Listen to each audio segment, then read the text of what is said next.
오늘은 2022년 6월 15일부터 일주일 동안 하나님께서 저에게 무엇을 말씀하셨는지 나누는 시간을 갖도록 하겠습니다. 오늘 아침 하루를 시작하며 잠시 침묵 기도를 했다.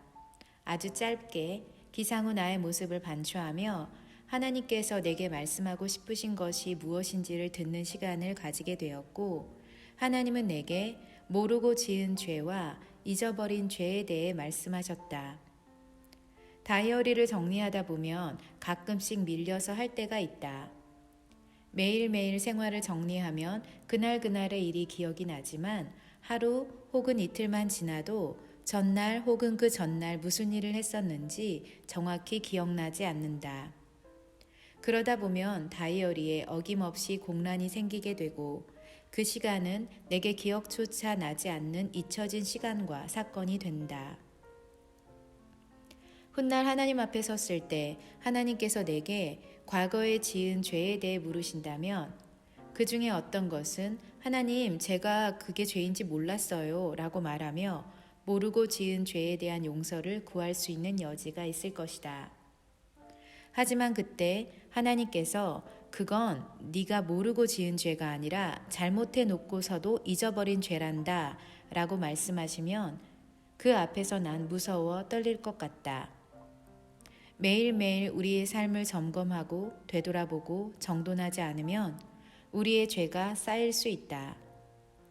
그리고 그 죄가 내 생각과 마음 속에 잊혀져 더 이상 죄라고 느껴지지 않을 수도 있다.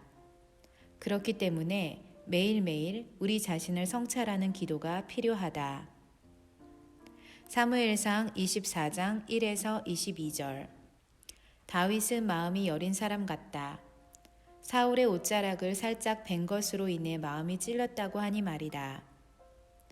그렇지만 한편으로 보면 다윗의 이 마음, 이 양심이 그를 위기의 순간마다 바른 선택을 하게 해주었던 것 같다.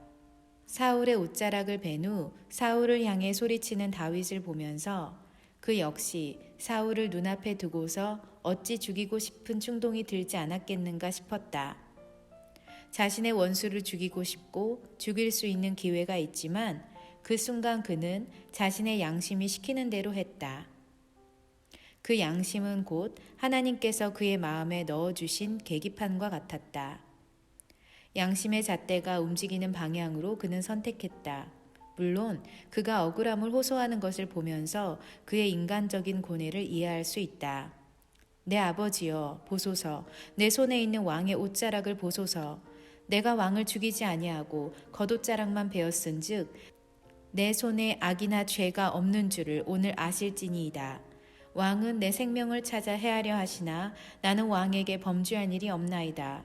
그런즉 여호와께서 재판장이 되어 나와 왕 사이에 심판하사 나의 사정을 살펴 억울함을 풀어주시고 나를 왕의 손에서 건져내시기를 원하나이다. 위기의 순간에 우리 마음이 작동할 수 있다는 것을 기억해야 한다.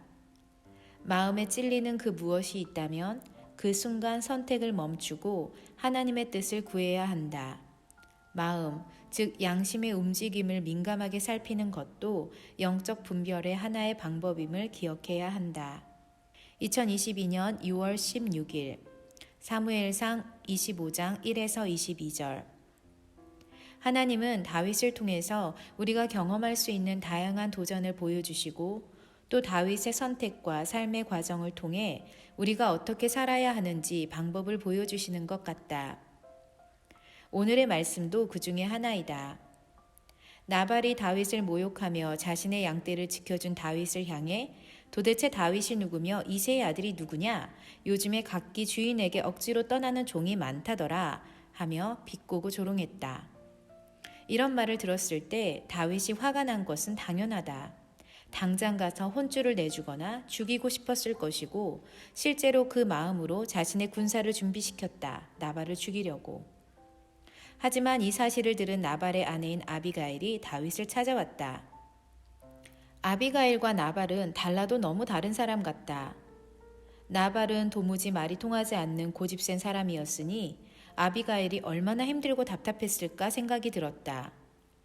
그러나 여기서 나는 부부관계 혹은 인간관계에서 어떻게 행동해야 하는지에 대한 팁을 얻었다.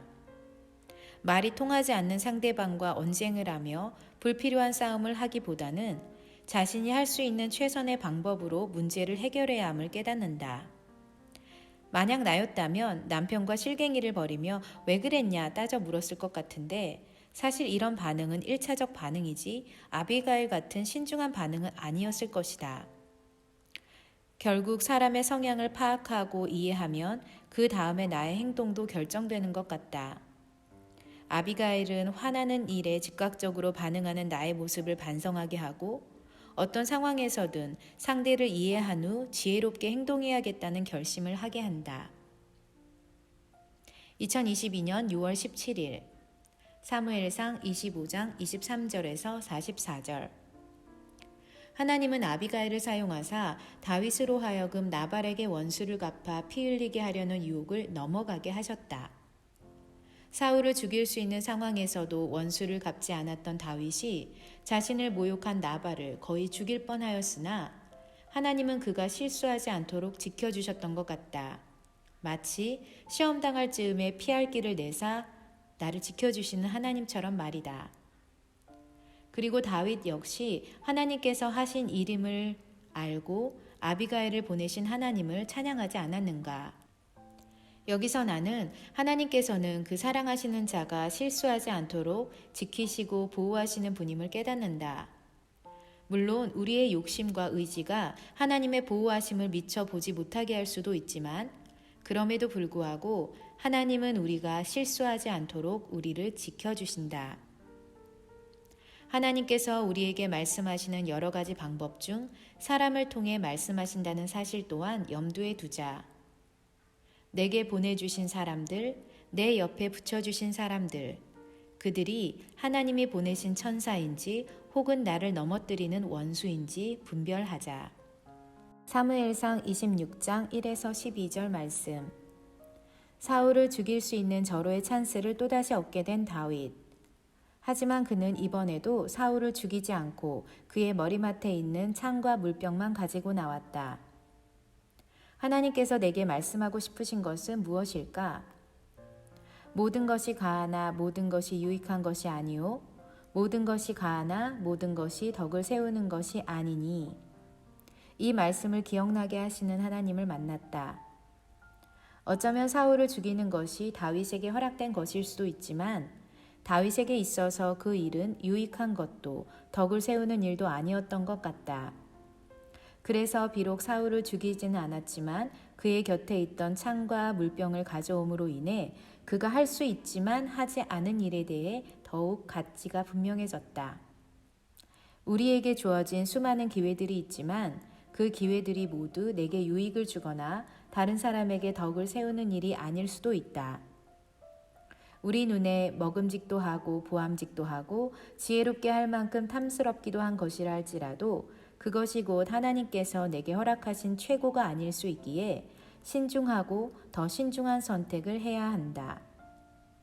2022년 6월 19일 사무엘상 26장 13절에서 25절 다윗이 깨달은 영적 통찰은 예수님이 하셨던 말씀과 일맥상통함을 느끼며 다시금 그의 하나님과의 친밀함에 감탄하게 된다. 그는 오늘 왕의 생명을 내가 중히 여긴 것 같이 내 생명을 여호와께서 중히 여기셔서 모든 환난에서 나를 구하여 내시기를 바라나이다 라고 말했다. 다윗이 사울을 죽이지 않았던 또 하나의 이유가 여기 적혀 있다.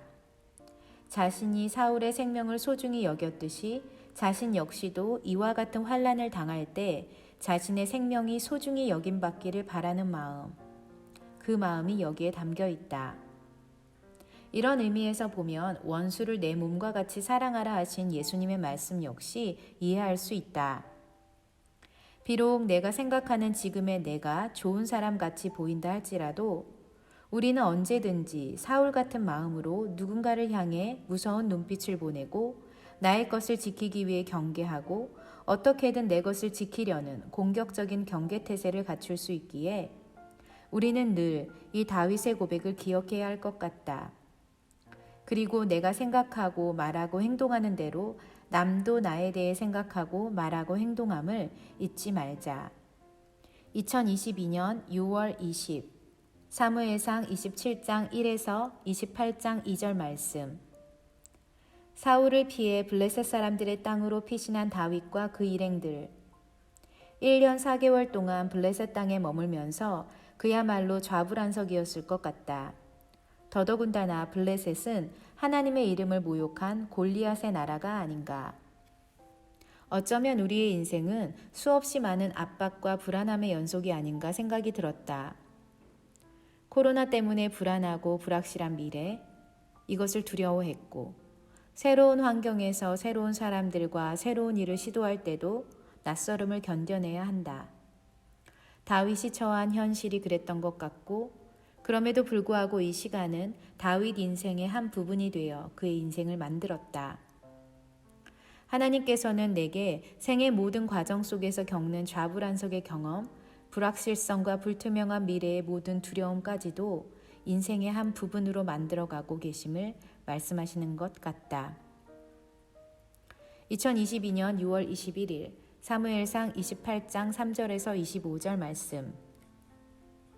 사울이 얼마나 절박했으면 신접한 자를 찾아가 사무엘을 불러달라고 했을까? 그러나 우리는 여기까지 가서는 안 된다. 신접한 여인이 불러들인 사무엘이 하나님이 보내셨다는 확신과 증거도 없을 뿐더러 정말 하나님께서 사울에게 찾아오신다면 이 방법은 아닌 것 같다는 생각이 든다. 미래를 알고 싶어하는 우리의 마음, 우리의 그 절박함이 때로는 하나님께서 기뻐하시지 않는 선택을 하게 만들 수도 있지만 미래는 하나님께서 우리가 지속적으로 만나고 교제했던 그곳에서 우리가 알아들을 수 있는 방법으로 말씀하신다. 성경을 읽고 기도를 하고 말씀을 묵상하며 예배를 드리는 곳, 찬양을 즐겨 듣고 믿음의 사람들과 교제하는 곳, 그곳이 어디든 하나님께서 계신다고 믿는 그곳에서 주님의 영이 우리에게 말씀하실 것이다. 우리가 알고 싶어하는 미래를 말이다.